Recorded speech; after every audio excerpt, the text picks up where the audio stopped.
हरियाणा और राजस्थान की सीमा पर NH 919 पर धारूहेड़ा और भिवाड़ी के बीच बने हुए 4 फीट ऊंचे रैंप को लेकर अब विवाद गहराता जा रहा है। भिवाड़ी के सर्व समाज की ओर से 13 जुलाई को आयोजित पंचायत के बाद आज मंगलवार को एक प्रतिनिधिमंडल रेवाड़ी पहुंचकर डीसी अभिषेक मीणा को एक मांग पत्र सौंपा। इस मांग पत्र में अवैध रूप से बनाए गए रैंप को तत्काल हटाने और जल प्रवाह मार्ग को खोलने की मांग की गई।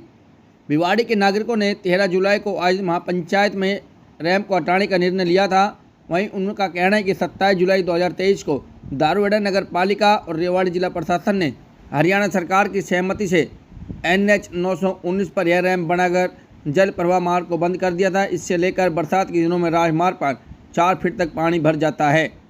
साथ ही ज्ञापन में बताया गया कि भिवाड़ी जो अरावली पहाड़ी के तले में बसा है, यहाँ से निकलने वाली वर्षा जल प्राकृतिक रूप से हरियाणा के गांव महेश्वरी, गढ़ी, धारोड़ और मालपुरा होते हुए साबी नदी में जाता था। यह पानी 20 से 30 फुट चौड़े नाले के माध्यम से बहता है। साथ ही उन्होंने कहा है कि भिवाड़ी साबी नदी तक 20 फीट चौड़ा पक्का नाला बनाया जाए। भिवाड़ी और धारोड़ा के बीच उत्पन्न तनाव को कम करने और भविष्य में ऐसी बाधाएं न डालने के लिए कानूनी ढांचे में समस्या समाधान करने की मांग की गई। साथ ही आज डीसी के साथ हुई मीटिंग में राजस्थान के लोगों ने एक सप्ताह का अल्टीमेट दिया है। उन्होंने कहा है कि या तो जिला प्रशासन रेवाड़ी इसका कोई स्थायी समाधान करे, नहीं 1 सप्ताह के बाद फिर से महापंचायत बुलाई जाएगी। भिवाड़ी से जो प्रतिनिधिमंडल है, उन्होंने जो समस्या है भिवाड़ी धारूहेड़ा के जो पानी जल भराव की, उसके विचार में हमें कई सुझाव दिए हैं, कई तरह की समस्याएं बताई है, उन पर विचार किया जाए और उनकी जो समस्या है उनको समझा जाएगा। और दोनों स्टेट, दोनों राज्य मिलके इसका, क्योंकि टोपोग्राफी दोनों राज्य की एक जैसी है, एक निस्तारण इस समस्या का करने की कोशिश करेंगे मिलके। तो ये आज मीटिंग हुई।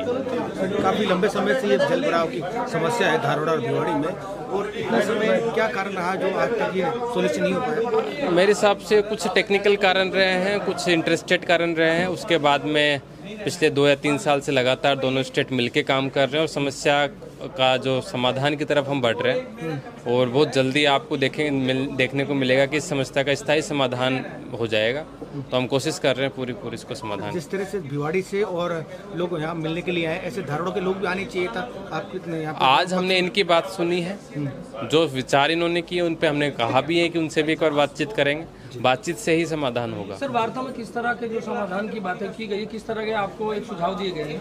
सुझाव कई तरह के दिए गए हैं, उसको मैं अभी बता नहीं सकता। वो हम एक बार फिजिबिलिटी उनके चेक कराएंगे पहले अपने इंजीनियरिंग डिपार्टमेंट से, अपने अधिकारियों से, उसके बाद ही उन पर विवेचना हो सकती है, क्योंकि सुझाव तो कई तरह के आ सकते हैं और सारे बात बताना यहाँ संभव नहीं है। सर, धारूहेड़ा में जो NH 48 है उस पर अभी तो भिवाड़ी का पानी नहीं आ रहा, लेकिन अभी भी पानी भरा हुआ है, सेक्टर में पानी भरा हुआ है। क्या लगता है कि जो आपके नाले वगैरह वो पूरी तरह से दुरुस्त नहीं है? जो उसके लिए भी अधिकारियों को बोल दिए हैं कि नालों की सफाई करें। कुछ पानी ओवरफ्लो होकर आ भी जाता है, बारिश भी ज़्यादा हुई है, बारिश काफ़ी तेज़ हुई है जो पिछले 4-5 दिनों की बारिश हुई है, तो उसको भी हम जल्दी निकाला जाएगा।